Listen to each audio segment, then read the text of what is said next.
నమస్కారం. City news కి స్వాగతం.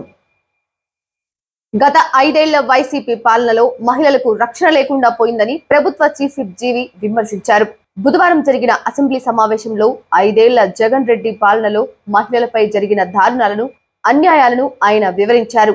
కూటమి ప్రభుత్వం రాగానే 9 నెలల్లో సీఎం చంద్రబాబు నాయుడు నాయకత్వంలో మహిళలకు రక్షణ కల్పించడంతో పాటు మహిళల ఆర్థిక ప్రగతికి కూటమి ప్రభుత్వం ప్రోత్సాహకాలు అందిస్తుందన్నారు. 2014-19లో బాబు మహిళలకు పసుపు కుంకుమల క్రింద 18,000 కోట్లు అందించారని, జగన్ పాలనలో కల్తీ మద్యం ద్వారా 30,000 మంది మహిళలు తాలిబొట్లు తెంచిన దుర్మార్గుడని అన్నారు. జీవి ఆంజనేయులు గారికి ధన్యవాదాలు అధ్యక్ష. ఎత్ర నార్యస్తు పూజ్యంతే రమంతే తత్ర దేవత అని నమ్మిన సమాజం ఇది అధ్యక్ష.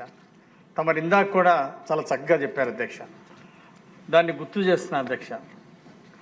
ఎక్కడైతే మహిళలు గౌరవించబడతారో, గౌరవం అందుకుంటారో అక్కడ దేవతలు కొలువు తీరుతారంటారు పెద్దలు అధ్యక్ష. అందుకే చంద్రబాబు నాయుడు గారు మొదటి నుండి కూడా మహిళా పక్షపాతి. ఈ దేశం ఆర్థిక ప్రగతి సాధించాలంటే, ఈ రాష్ట్రం అన్ని రంగాల్లో ముందుండాలంటే మహిళల్ని అన్ని రంగాల్లో ప్రోత్సహించాలని చంద్రబాబు గారు 25 సంవత్సరాల క్రితమే డ్వాక్రా గ్రూపులు పెట్టి డ్వాక్రా మహిళలకు కొండంత అండగా ఉండి ప్రపంచంలోనే ఒక ఆదర్శంగా చేశారు అధ్యక్ష ఆనాడు చంద్రబాబు నాయుడు గారు. ఏం జరుగుతుందో తమకు తెలిసిందే. వైసీపీ పాలన వచ్చిన తర్వాత గత 5 సంవత్సరాల్లో దీనికి భిన్నంగా ఉంది అధ్యక్ష. మహాత్మా గాంధీ గారు ఒకప్పుడు అర్ధరాత్రి మహిళ ఎప్పుడైతే బజార్లో ఒక్కతే ధైర్యంగా ముందుకెళ్తుందో అప్పుడే భారతదేశానికి నిజమైన స్వతంత్రం వస్తుందని చెప్తే 5 ఏళ్ల జగన్ పాలనలో పట్టపగలు రోడ్డు మీదకి మహిళలు రావాలంటే భయపడే పరిస్థితి తీసుకొచ్చాడు అధ్యక్ష. ఎన్ని బాధలు! గత 5 ఏళ్లలో 250 మంది ఎస్సీ మహిళల్ని హత్యకు గురయ్యారు అధ్యక్ష. ఎస్టీ ఆడబిడ్డలు 2027 మంది హత్యకు గురయ్యారు అధ్యక్ష. అట్లాగే వైసీపీ పాలనలో ఒక్క మహిళల పైనే 2,04,414 నేరాలు జరిగినాయి అధ్యక్ష. తాలిబాన్ల రాజ్యం కంటే ఘోరంగా తయారు చేశారు గత 5 ఏళ్ల పాలనలో. సుమారు 4,034 అత్యాచారాలు జరిగినాయి అధ్యక్ష. అలాగే 22,278 మంది మహిళలు అదృశ్యమయ్యారు అధ్యక్ష. ఎక్కడికి వెళ్ళారో పట్టించుకున్నటువంటి ప్రభుత్వం. ఇంత పెద్ద ఎత్తున అరాచకాలు. అట్లాగే వినుకొండలో ఒక 70 ఏళ్ల వృద్ధురాలిపై అత్యాచారం జరిగితే వైసీపీ కార్యకర్తలు చేశారని ఆ కేసును తొక్కేశారు అధ్యక్ష. ఇట్లా ఎన్నో. ఏంటి అధ్యక్ష, వైసీపీ కార్యకర్తలు నేరం చేస్తే, అత్యాచారాలు చేస్తే వాళ్ళ మీద చర్యలు ఉండవా? ఇన్ని వేల సంఖ్యలో, లక్షల సంఖ్యలో మహిళలపై దాడులు పెరిగినాయి, అత్యాచారాలు జరిగినాయి అంటే దానికి కారణం గత ప్రభుత్వం చర్యలు తీసుకోలేదు అధ్యక్ష. కొన్ని కేసులు అయితే కనీసం నమోదు కూడా చేయలేదు. దుర్మార్గంగా నమోదు చేసిన కేసుల మీద చర్యలు ఎక్కడున్నాయి అధ్యక్ష? చర్యలు తీసుకోకపోతే భయం ఎలా వస్తుంది అధ్యక్ష? మహిళల మీద అత్యాచారం చేసిన చర్యలు తీసుకొని ప్రభుత్వం గతంలో చూసాం అధ్యక్ష.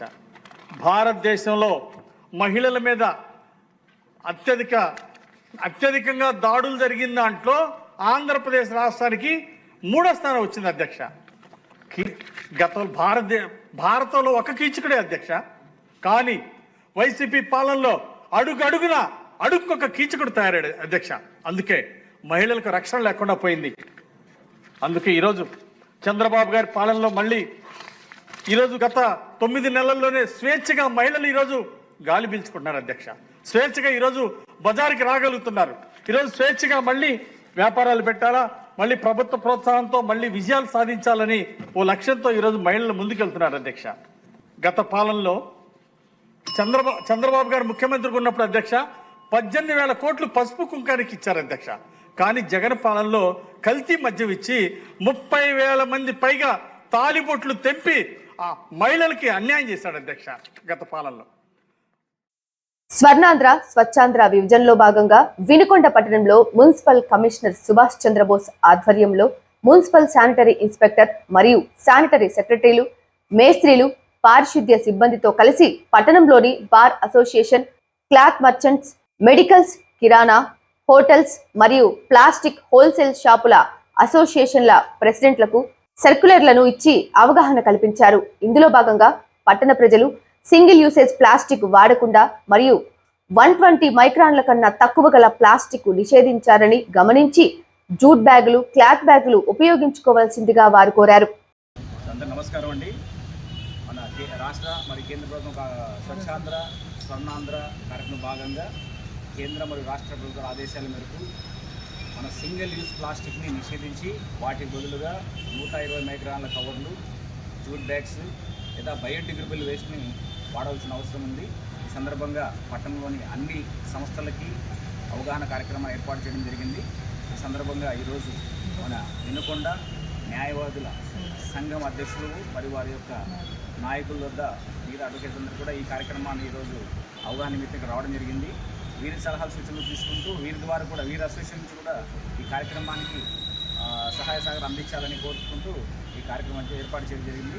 ఈ సందర్భంగా పురప్రజలందరినీ కోరుకుంటుంది ఒకటే, మనం భారతదేశ భవిష్యత్తు పర్యావరణం బాగుండాలని సింగిల్ యూజ్ ప్లాస్టిక్ నిషేధించి వాటి బదులుగా మన పిల్లలందరికీ కూడా మనము జూట్ బ్యాగ్స్ అలవాటు చేయాల్సిన అవసరం వచ్చేసింది.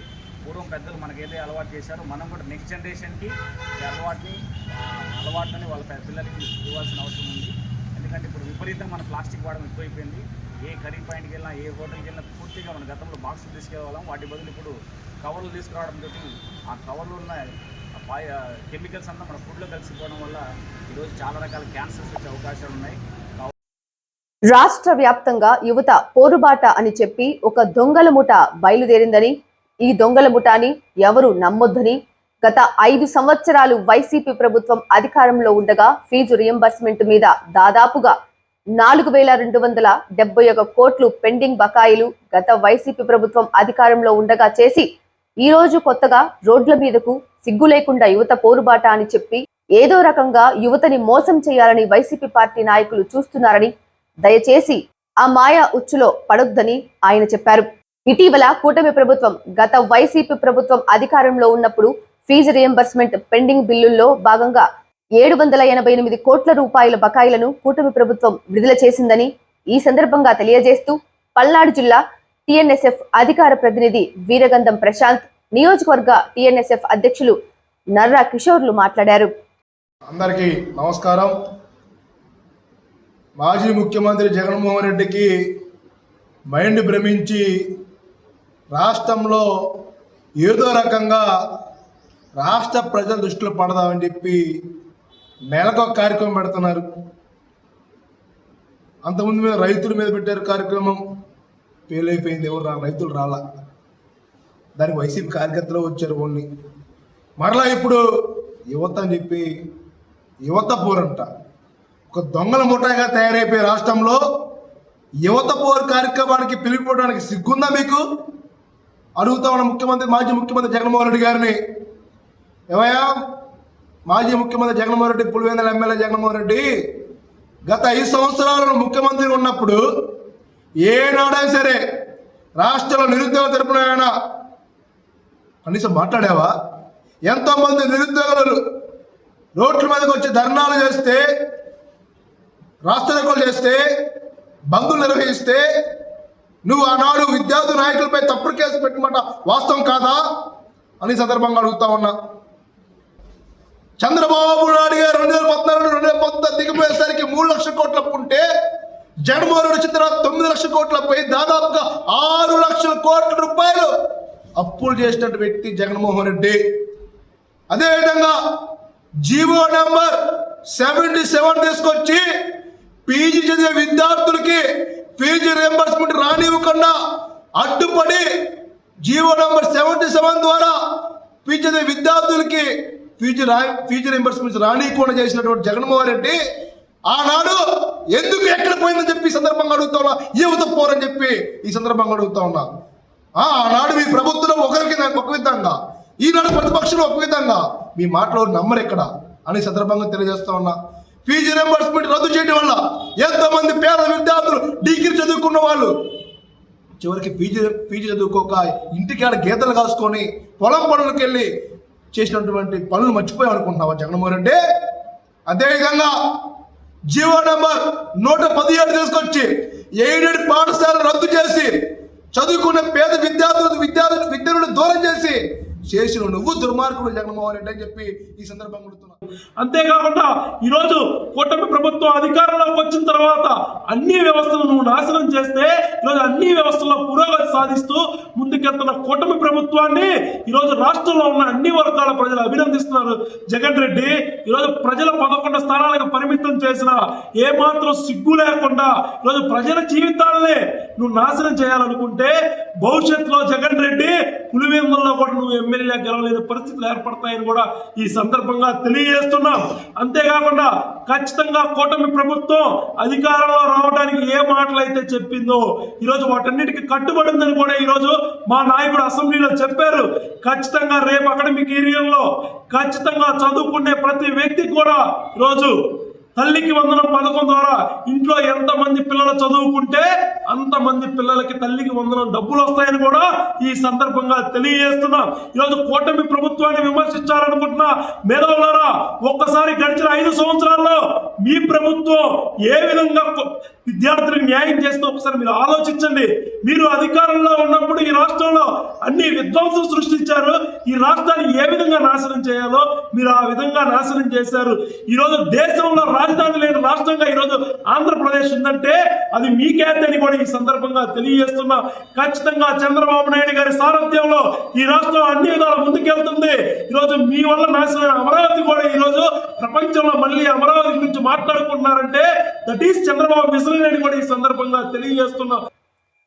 ఏపీఎస్ ఆర్టీసీ విశ్రాంత ఉద్యోగుల సమస్యల పరిష్కారం కోసం ఈ నెల 27న చలో విజయవాడ కార్యక్రమం నిర్వహిస్తున్నారని, దీనిని జయప్రదం చేయాలని RTC retired employees association committee నాయకులు పిలుపునిచ్చారు.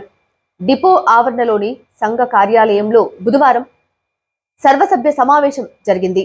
రిటైర్డ్ ఎంప్లాయీస్ సంఘ సభ్యులు ఎం రామసుబ్బయ్య, వి ఆనందం మాట్లాడుతూ ఉద్యోగ విరమణ చేసిన ఉద్యోగులకు లీవ్ ఎన్కాష్మెంట్ నగదు ఇప్పటి వరకు రాలేదని ఆవేదన వ్యక్తం చేశారు. పెన్షన్దారుడు మరణిస్తే నామినీగా ఉన్న అతని భార్యకు జీతం పెన్షన్ చెల్లించాలని, కానీ పుట్టిన తేదీలో మార్పు జరిగిందని, పేరులో కొన్ని అక్షరాలు తేడాగా ఉన్నాయని అనేక కారణాలు చెప్పి ఆమెకు చెల్లించవలసిన సొమ్ము చెల్లించడంలో జాప్యం చేస్తున్నారని అన్నారు. అనంతరం పోస్టర్లను ఆవిష్కరించారు. ఈ కార్యక్రమంలో కె హనుమయ్య, ఎస్కే సైదా తదితరులు పాల్గొన్నారు. రిటైర్మెంట్ అయినటువంటి మన అసోసియేషన్ కార్మికులందరికీ తెలియజేయటం ఏమనగా, మనకు రావాల్సినటువంటి ఎన్నో సమస్యల మీద సౌకర్యాలు అన్ని అంశాలు చాలా మనకు పెండింగ్లు ఉండిపోయాయి. కాబట్టి వాటన్నిటి మీద విజయవాడ ధర్నా కార్యక్రమం, చలో విజయవాడ కార్యక్రమం జరగబోతుంది. కాబట్టి మనకు రావాల్సినటువంటి సెటిల్మెంట్ అన్నిటి విషయం గురించి మన జనరల్ సెక్రటరీ గారు ఆల్ డిపోస్ నుంచి రావాల్సినటువంటి అసోసియేషన్ ఒకటే కార్మికులందరూ విజయవాడలో ఆ రోజు ధర్నా కార్యక్రమం జయప్రదంగా జరిగించాలని 27/3/2025 ఉదయం గురువారం 10 గంటలకు ప్రారంభం కాబోతుంది విజయవాడలో మహాధరణ.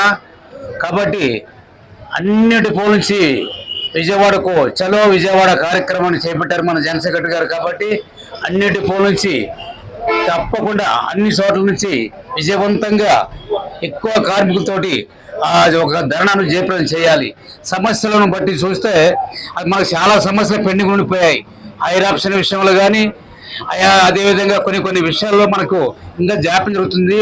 ఆ జాప్యాలన్నిటి గురించి ఎక్కువగా మన జనరల్ సెక్రటరీ గారు అక్కడ విజయవాడలో పెద్ద ఎత్తున ర్యాలీ ద్వారా జరిగించబోతున్నటువంటి సమస్యల పెండింగ్లన్నీ జయప్రదం చేయించుకోవడానికి అక్కడ జరుగుతున్నటువంటి కార్యక్రమాల్లో అందరం పాలు పొందుకొని ఖచ్చితంగా ఆ చలో విజయవాడ కార్యక్రమాన్ని జయప్రదం చేద్దామని 23/27/3/25 జరుగుతున్నటువంటి 10 గంటలకు విజయవాడ జరుగుతున్నటువంటి ధర్నా కార్యక్రమాన్ని మనందరము జయప్రదంగా ఆ కార్యక్రమాన్ని జయప్రదం చేద్దామని మేనేజ్మెంట్కు మన యొక్క పెండింగ్ సమస్యలన్నిటి మీద మన జనరల్ సెక్రటరీ గారు అక్కడ ఇవ్వబోతున్నటువంటి నెంబర్ ఇవ్వబోతున్నాడు. కాబట్టి ఈ జయప్రదం చేయడానికి మనం అందరం అక్కడికి సమకూడాలని కోరుకుంటూ సెలవు తీసుకుంటున్నాం. వినుకొండ మండలం జాలలపాలెం గ్రామంలో రైతులు గోనుగుంట్ల కోటేశ్వరరావు, గోనుగుంట్ల ఆదినారాయణ పొగాకు చెక్కులను దొంగలు అపహరించారు. ఈ ఘటనపై వినుకొండ పోలీస్ స్టేషన్ లో ఫిర్యాదు చేయగా ఆంధ్రప్రదేశ్ రైతు సంఘం ప్రధాన కార్యదర్శి ఉలవలపూడి రాము బాధితులను పరామర్శించారు. రైతులు అప్పులు చేసి పండించిన పంటను దొంగలు దోచుకోవటం బాధాకరమని ఆయన అన్నారు. గత 2 ఏళ్లుగా వినుకొండ నియోజకవర్గంలో రైతుల పంట ఉత్పత్తులు, వ్యవసాయ పనిముట్లు తరచూ దొంగతనానికి గురవుతున్నాయని రాము ఆవేదన వ్యక్తం చేశారు. దొంగలను పట్టుకొని రైతులకు న్యాయం చేయాలని, లేని పక్షంలో రైతు సంఘం ఆధ్వర్యంలో ఉద్యమం చేస్తామని ఆయన హెచ్చరించారు. నమస్తే అండి. పల్నాడు జిల్లా వినుకొండ నియోజకవర్గంలో గత 2 ఏళ్లుగా అనేకమైన రైతు ఉత్పత్తులు దొంగతనం జరుగుతూ వస్తున్నాయి. మేము అనేక పర్యాయాలు వినుకొండ నియోజకవర్గంలో ఉన్న రూరల్ సిఏ గారికి, గతంలో ఉన్న టౌన్ సిఏ గారికి, అదేవిధంగా వివిధ మండలాల ఎస్ఐల గారికి కూడా మేము చెప్పి ఉన్నాం. అయ్యా, రైతులు 6 కాలం కష్టపడి రైతుల ఉత్పత్తుల్ని పొలాల్లో పెట్టుకొని ఇంటికి అన్నం తింటానికో వచ్చినప్పుడు ఎవరైతే ఈ గంజాయి ముఠా ఉందో, ఈజీ మనీతో బతకాలనుకునే కొంతమంది దౌర్భాగ్యులు రైతుల పంటల్ని దొంగలిచ్చి రైతుల కడుపులు కొడుతున్నారు, రైతుల కష్టాన్ని దోచుకుంటున్నారు అనే విషయం అనేక పర్యాయాలు చెప్పడం జరిగింది. వినిపించుకునే నాదుడు లేడు. ఇవాళ గోనుగుంట్ల కోటేశ్వరరావు గారు 16 చెక్కులు చేసిన అప్పు తీర్చుకుందాం, 2 లక్షలు, ఒక చెక్కు 15,000 అమ్ముద్ది అని ఆశతో 16 చెక్కులు. అదేవిధంగా ఆదినారాయణ గారు, గోనుగుంట్ల ఆదినారాయణ గారు, ఆయనకి ఇటీవల కాలంలో యాక్సిడెంట్ అయిపోయి కాలు దెబ్బతిని ఆయన ఇంట్లో ఉంటే, అసలు దౌర్భాగ్యమైన దిక్కుమాలిన వాళ్ళు ఇంత నీచమైన బతకడం కంటే కూడా ఇలాంటి వాళ్ళని, కొన్ని దేశాల్లో కొన్ని చట్టాలు ఉన్నాయి. దొంగతనం చేసిన వాడికి ఏదైతే చేస్తాడో దాన్ని తొలగిస్తారు. ఈ కొద్ది రైతుల్ని కూడా మనం కాపాడుకోకపోతే రైతులు క్రాప్ హాలిడే ప్రకటించే పరిస్థితులే మనం తెచ్చుకోవాల్సి వస్తుందని నేను ప్రభుత్వాన్ని కూడా ఈ సందర్భంగా డిమాండ్ చేస్తున్నాను. అలాగనే అధికారులను కూడా డిమాండ్ చేస్తూ ఖచ్చితంగా కోటేశ్వరరావు గారికి, ఆదినారాయణ గారికి న్యాయం జరిగేంత వరకు కూడా ఆంధ్రప్రదేశ్ రైతు సంఘం అండగా నిలబడి వారి వైపు పోరాడుతుందని రేపే సీఏ గారిని అడిగి వీళ్ళకి ఏదో పోయిన ఉత్పత్తులకి ఎఫ్ఐఆర్ వెంటనే కట్టాలి, కట్టకపోతే మాత్రం మేము దీని మీద ఉద్యమం ఖచ్చితంగా చేస్తామని ఈ సందర్భంగా చెప్తున్నాం. వడ్డెరాజుల ఎన్నిక వాయిదా. వినుకొండ నియోజకవర్గ వడ్డెరాజుల నూతన కార్యవర్గ ఎన్నిక ఈ నెల 13వ తారీఖున నర్సాపేట రోడ్ వడ్డె ఓబన్న విగ్రహం వద్ద గల కేజీఎన్ కళ్యాణ మండపం నందు వినుకొండ నియోజకవర్గ 5 మండలాల వడ్డెరాజుల నాయకులు మాట్లాడుతూ అనివార్య కారణాల వల్ల ఎన్నికలు వాయిదా పడినట్లు తెలిపారు. బుధవారం ఏనుగుపాలెం రోడ్డు నందు గల మిర్చి యార్డ్లో సమావేశం నిర్వహించి వాయిదా పడినట్లు వడ్డెరాజులు గమనించాలని, మరోసారి మంచి రోజు చూసుకొని ప్రకటిస్తామని వడ్డెరాజులు సంఘ పెద్దలు నిర్ణయించారని తెలిపారు. ఈ కార్యక్రమంలో వడ్డెరాజుల సంఘం పెద్దలు తదితరులు పాల్గొన్నారు. సిటీ న్యూస్ ఇంతటితో సమాప్తం. తిరిగి రేపటి సిటీ న్యూస్ లో మళ్ళీ కలుద్దాం. అంతవరకు సెలవు. నమస్కారం.